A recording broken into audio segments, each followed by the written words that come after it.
बच्चे, joint family और एक कमरा। कभी कभार तो ऐसा लगता है जैसे कमरा नहीं मैदान जंग हो, क्योंकि जहाँ बच्चे होते हैं ना वहाँ पे तो शरारतें होती ही होती हैं, लेकिन वहाँ पे एक माँ की ताकत भी होती है।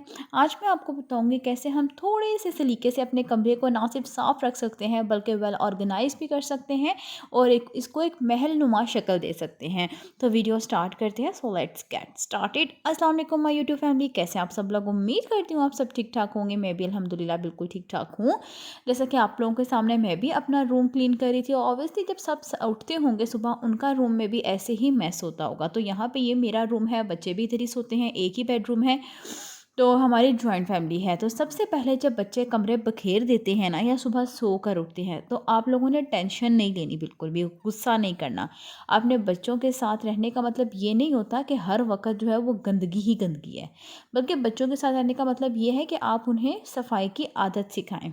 और इस तरह आपके लिए ये चीज़ बहुत ज़्यादा हेल्पफुल साबित होगी, ठीक है। उसके अलावा जी नंबर 2 हैबिट आ जाती है बच्चों के अंदर जो डालनी है और ख़ुद भी आप लोगों ने अडॉप्ट करनी है, वो है रूटीन बनाना। क्योंकि हर काम वक्त पर होना तो कमरा कभी गंदा नहीं होता। जैसे सुबह उठकर सिर्फ 5 मिनट लगते हैं ना, अपना रूम फटाफट से क्लीन कर लें, बेडशीट साफ़ कर लें, यकीन करें सिर्फ 5 मिनट लगेंगे, आपका रूम मिनटों में क्लीन हो जाएगा। और बच्चों को भी प्यार से ना ये आदत डालें, जब आप अपना कमरा समेट रही हो ना तो बच्चों को अपने साथ लगाएं कि आप ना बेड जो है ना वो खुद सेट करें। और अभी आप लोग भी देख रहे होंगे कि यहाँ पे आपने तो अपने बच्चों से क्लीन करवाया नहीं, लेकिन मैं यहाँ पे वीडियो शूट कर रही थी इस वजह से। लेकिन मैं अपने बच्चों से सारा काम भी करवाती हूँ, जैसे यूनिफॉर्म प्रेस करने हो तो मेरी बेटी बड़ी है तो मैं उसी से करवाती हूँ। तो यहाँ पे मुझे वीडियो शूट कर थी तभी मैं उनसे काम नहीं करवा रही थी। अच्छा, बच्चों को भी ना मैं आप लोगों को बता रही थी कि प्यार से ही आदत डालनी है, ठीक है। जब शाउट करके करेंगे ना, बच्चों को कहेंगे तो वो कभी भी आपकी बात नहीं मानेंगे। ख़ास तौर पे जैसे छुट्टी का दिन हो गया तो बच्चों को कहें कि उस दिन अपना बेड खुद समेटें, ठीक है। मैं हमेशा, एक और हैबिट है जी, मैं हमेशा हर रोज़ शाम को सिर्फ 10 मिनट जो है ना अपने घर को देती हूँ, जिसमें मैं हर चीज़ समेट लेती हूँ। जो सी चीज़ जहाँ की होती है ना उसको वापस रख देती हूँ, तो मेरा रूम कभी भी नहीं बिखरता। बच्चे जो है ना वो मेरे मेरे कमरे के अंदर बैठ के ही पढ़ते हैं। नीचे आप लोगों को गोल सा मैट नज़र आया होगा, जो मैंने अभी झाड़ कर अच्छे से बेड के ऊपर रखा है, वहाँ पे ही बच्चे बैठ कर पढ़ते हैं, वहाँ पे बैठकर खेलते हैं या ऊपर बेड पे भी बैठते हैं। लेकिन जब खाने के टेबल पे आते हैं ना, तो और एक और हैबिट है कि जब भी खाना खाना होता है ना हम इकट्ठे खाना खाते हैं। मैं एक ही दफ़ा टेबल पे लगाती हूँ और सब पेट भर के अल्हम्दुलिल्लाह सब आराम से खाते हैं।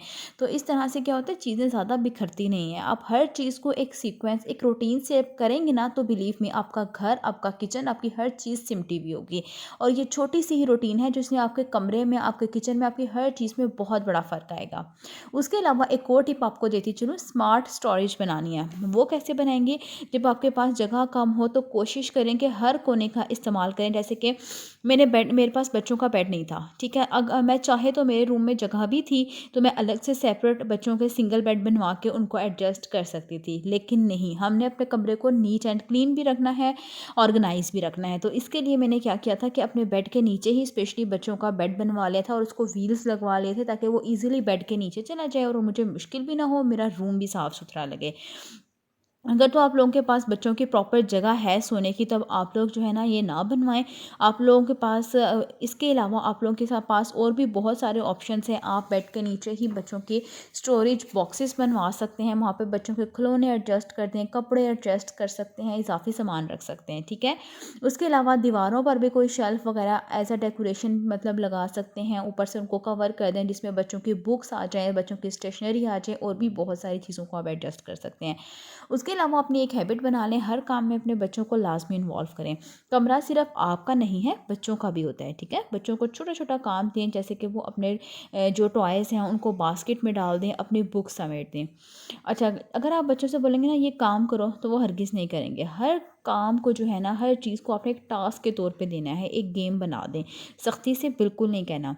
ऐसे मैं हमेशा ना अपने बच्चों को कहती हूँ, देखते हैं सबसे पहले ना कौन सा बच्चा काम करेगा, क्योंकि मेरे अल्हम्दुलिल्लाह 3 बच्चे हैं, तो मैं तीनों में ना कंपटीशन करा देती हूँ। इस तरह बच्चे ना सफाई को बड़े मज़े से करते हैं, आराम से, उसको बोझ नहीं समझते, ठीक है। उसके अलावा कोशिश करें कि अपने रूम की हफ्ते में ना एक दफ़ा डीप क्लीनिंग लाजमी करें। जैसे आज मैंने ना अपने रूम को अच्छे से वॉश कर लिया था और पानी डाल के ना थोड़ा सा उसके अंदर फैब्रिक कंडीशनर डाला खुशबू के लिए, उसकी मुझे खुशबू बहुत अच्छी लगती है।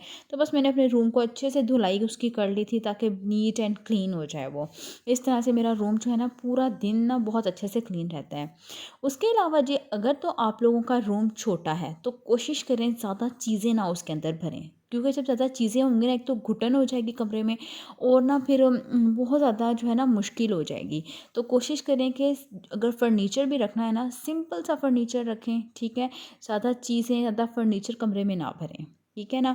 इसके आप लोगों की क्लीनिंग में भी आसानी होगी, रूम नीट एंड क्लीन भी लगेगा। तो उसके अलावा जी नो एंट्री जोन।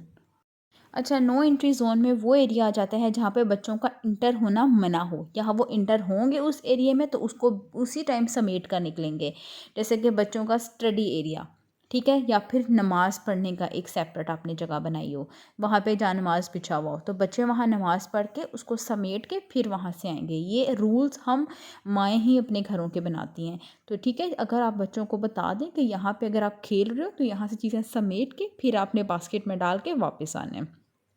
उसके अलावा अपने रूम में ना मिनी बास्केट सिस्टम भी रखें कि अगर बच्चे ने कोई कपड़े पखेरे हैं ना अपने, उसने चेंज किए हैं तो वो आप उठा के उसमें डाल दें, और वो बच्चों के सर पे डालें कि बेटा आपने चेंज किए थे, आपके पास टाइम नहीं था, या आपने इसको दूसरी बास्केट में नहीं डाला, आप ये इसमें से उठा के उसको बास्केट में डाल के आओ, ठीक है ना। उसके अलावा जी अगर आपके छोटे बच्चे हैं और आप टॉयज़ के साथ वो खेलते हैं तो टॉय रोटेशन भी लाजमी करें, ठीक है। वो कैसे करेंगे, अगर तो बच्चे के पास टॉयज़ ज़्यादा हैं, आधे उसको एक टाइम में दें, फिर आधे छुपा दें, फिर थोड़े दिन बाद आप उसको निकाल के दें। इस तरह से बच्चे शौक़ से खेलेगा, उसको वो नए टॉयज़ लगेंगे, और इस तरह उसका दिल भी नहीं जल्दी भरेगा। तो मैं हमेशा क्या करती हूँ, मेरी छोटी जो बेटी है ना वो भी छोटी है, तो तकरीबन 3 साल की, जब वो टॉयज़ के साथ खेलती है ना तो मैं उसको आधे टॉयज़ देती हूँ, आधे टॉयज़ ना मैं पीछे कबर्ड में करके छुपा देती हूँ, ताकि जब भी जो है ना उसको खेलना हो तो मैं उसको आधे टॉयज़ निकाल देती हूँ, और जब आधे नहीं देती, जब मैं बाद में देती हूँ ना फिर वो बड़े शौक़ के साथ खेलती है उनके साथ, और ना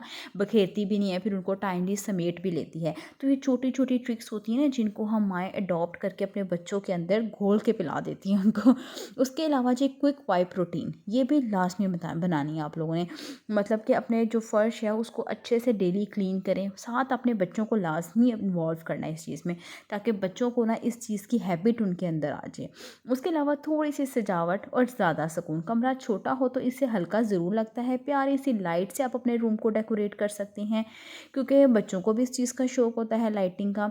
बस ये थी आज की वीडियो। उम्मीद करती हूँ तमाम हैबिट्स टिप्स आप लोगों को अच्छी लगी होंगी। अच्छी लगी हो तो वीडियो को लाजमी लाइक कर देना, शेयर कर देना, चैनल को सब्सक्राइब कर देना। मिलती हूँ कल नेक्स्ट वीडियो में अगली वीडियो के लिए। अल्लाह हाफिज़।